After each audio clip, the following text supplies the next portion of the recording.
Hi everyone! Welcome to our vlogs! Kumusta ka kayong lahat?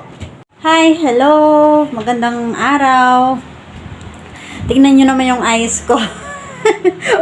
Umaga-umaga para ako sinabunutan. Well, anyways guys, ang agang inalis ng power kanina. Walang ilaw.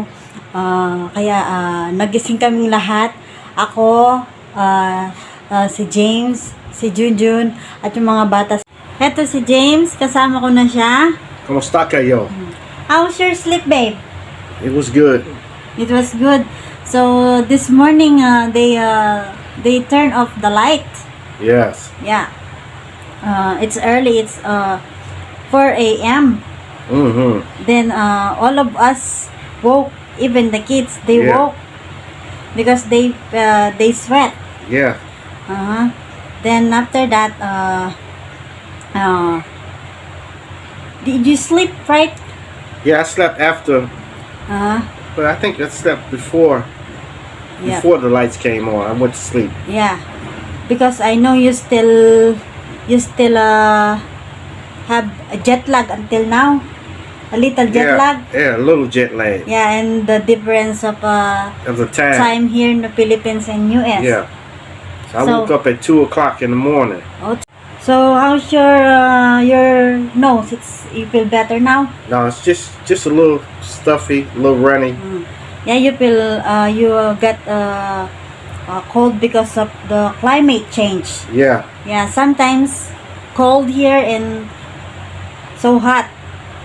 Yeah. Yeah. So, yeah. Mamaya, pagtitimpla ko na siya ng kape, I make you a coffee later. Okay. Yeah. Thank you. Yeah. You like the 3-in-1? Yeah, 3 in 1. Yeah, gusto niya yung 3-in-1. At saka, binibigay ko rin sa kanya yung Tuceran Forte para sa sipon niya. I give you later the Tuceran Forte. Okay. Si Junjun, pinapanood niya yung mga learning sa tablet, gaya ng mga racial learning toddlers. Ganyan yung mga gusto niya pinapanood. Mag-iinit muna ako ng tubig sa kettle para makainom ng kape si James. Bali, ito yung kape ni James na 3-in-1 coffee mix.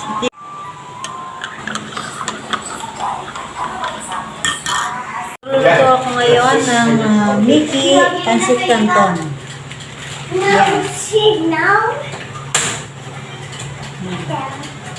Siyempre, mantika muna. Lagyan na natin ng mantika yan.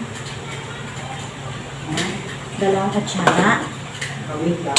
Ako, magluto yun. Handa ko na ng mga gagamitin kong bawang sibuyas, pansarupong manok. Siyempre yung broccoli. Ayan, hindi nawahiwa ko na. Kasama na yung kanyang stem. Sayang. Saka yung repolyo. Bawang muna, sibuyas. Lagay ko na yung ating manok. Manok.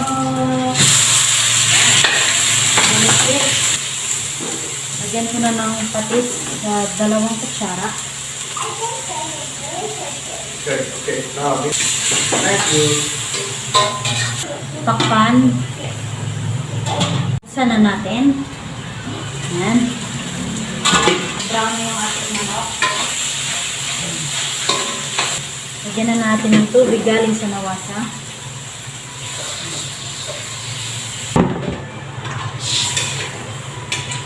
Sabay na rin natin yung ating repolyo.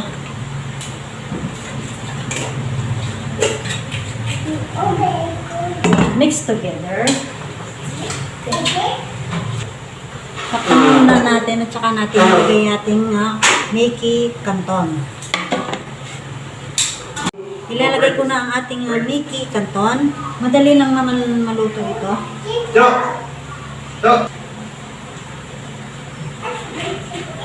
At isasabay ko na rin ang ating broccoli.